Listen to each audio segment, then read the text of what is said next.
Barcelona's modern success has been achieved via a unique native style.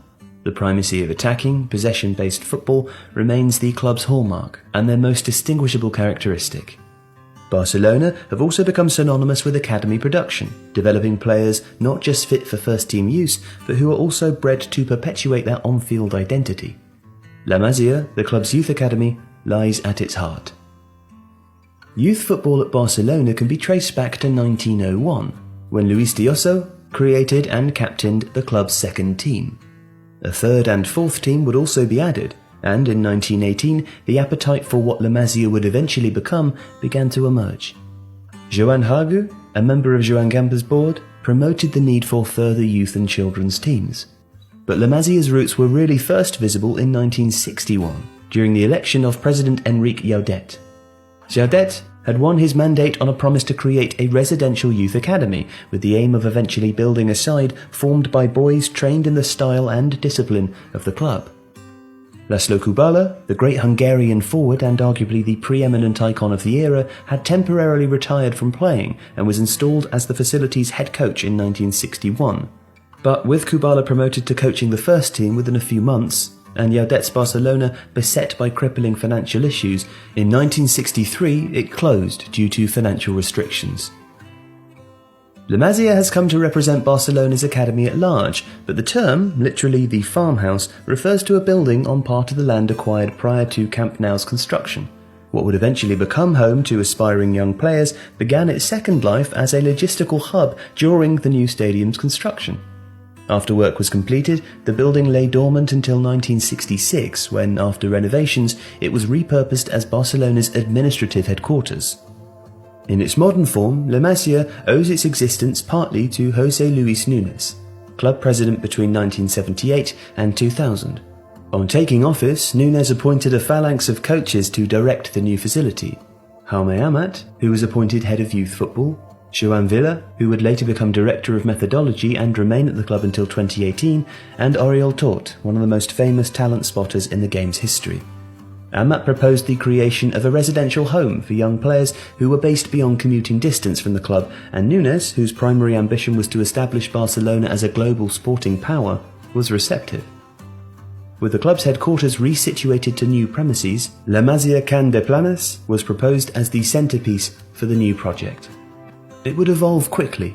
In July 1979, the club's members, or socios, voted in favour of the creation of the dedicated football school, agreeing to the redevelopment of the area and also the construction of a new stadium, the Mini Estadi. The new ground wouldn't open until 1982, but by October 1979, La Masia, as it's existed in its modern form, had been inaugurated. But the early months were complicated by political flux. By November 1979, Jaume Amat had resigned. Josep Mussons, one of the club's vice presidents, was appointed head of grassroots soccer, with the brief of improving the quality of life within La Masia. One of his initiatives, controversial at the time but now universally imitated, was to place an emphasis on traditional education alongside football, employing teachers assigned to individual teams. While the players produced by La Masia would give it its reputation, the substance of the athletes it would create was also a great source of pride, enabled, in part, by Mussons' reforms. But while La Masia had its structure, it would have to wait a further decade for its signature style, and that arrived almost by chance. In 1987, President Núñez's popularity was under severe threat. The Mutiny of Hesperia scandal damaged his popularity and left the players demanding the president's resignation. Núñez needed a populist move to recover his position. With the first team limping towards a fourth-place finish in La Liga, Luis Aragonés, who'd only joined the club in place for Terry Venables earlier in the season, was removed, and in his place, in May 1988, Núñez appointed Johan Cruyff. Now, Núñez and Cruyff were adversaries. They'd fallen out bitterly at the end of Cruyff's final season as a Barcelona player, ironically over the same tax issue at the heart of Hesperia. But these were desperate times. Cruyff remained extremely popular, and with public sentiment split by the Hesperia episode and Camp Nou's attendances in sharp decline, Núñez needed a unifying figure. It was a move which would change Barcelona forever. Many of Cruyff's initiatives could of course be traced back to the influence of Rinus Michels, but they also bear relation to the work of Loreno Ruiz, who'd been appointed to coach Barcelona's Univelé side in 1972. If Cruyff was the architect of the club's modern identity, Ruiz was its founding father. Like Cruyff, he also advocated the use of the 3-4-3 formation and mandated that it should be used across the various academy teams. Within a football culture very much enslaved to the virtues of pace and power, he too argued the case for smaller, more technical players. Cruyff built on Ruiz's ideas and completed them. From 1988 onwards, the 3-4-3 became a homogenised standard across all 13 Barcelona sides, including the first team. Each side shared a common training emphasis too, prioritising 1 or 2 touch circulation of the ball, pressing and positional play. All goalkeepers were expected to play out from the back, acting as an 11th outfield player, and in tone, all teams were expected to play quick, attacking football. Cruyff succeeded where Ruiz had been frustrated. While the latter had successfully created a set of common traits within the youth academy, the first team had always existed in a vacuum, directed by the tactical whims of whichever head coach happened to be in charge. Cruyff, with the force of his personality and weight of his authority, was able to create proper coherence. His broader imperatives were that younger players were to be accelerated through the age groups, pushed out of their comfort zones, and, when feasible, fast-tracked into the senior team at the first opportunity. He also removed the premium on size and athletic ability. Prior to Cruyff's return, in spite of Ruiz's evangelism, the academy still prioritised physical attributes, habitually rejecting young prospects who were unlikely to grow beyond 1.8 metres in height. But his system of play depended on supremacy in possession.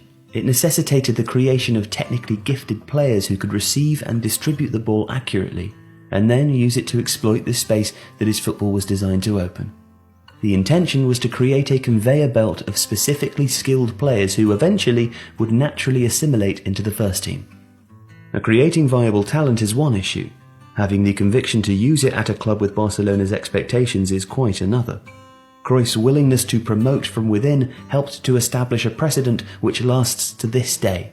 He gave first-team debuts to 32 La Masia graduates in 7 seasons, and at the end of his 4th season, he included 2 in the starting 11 which won the 1992 European Cup against Sampdoria.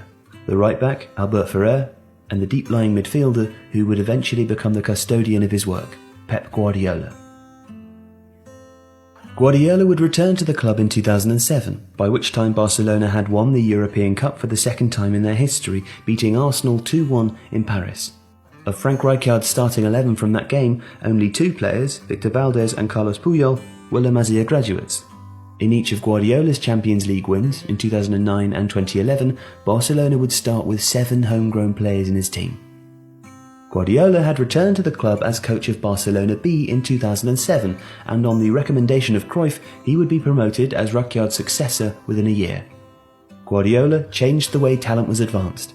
His B team was comprised of young players, but hung on a framework of older professionals who created the conditions for success, both in the sense of winning games and providing spinal security for developing talent. In an echo of the past, as Cruyff had done with him, one of Guardiola's first acts on becoming head coach of the first team was to promote Sergio Busquets from the B team. He also purged the squad he inherited of disgruntled players and those incapable of playing in line with the club's philosophy. Deco and Ronaldinho were sold, and Gerard Piqué was retrieved from Manchester United. In 2011, the original La Masia would close, replaced by a new facility. Not before, however, Guardiola's success had provided its ultimate endorsement. On top of their 2 European Cups, the club would win 3 straight La Liga titles, and do so under the power of a group of generation-defining players who'd been raised within their own academy.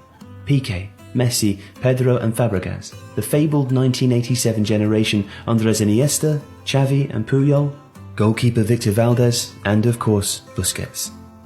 In 2010, 9 of the Spanish squad who would win the World Cup had been raised in La Masia.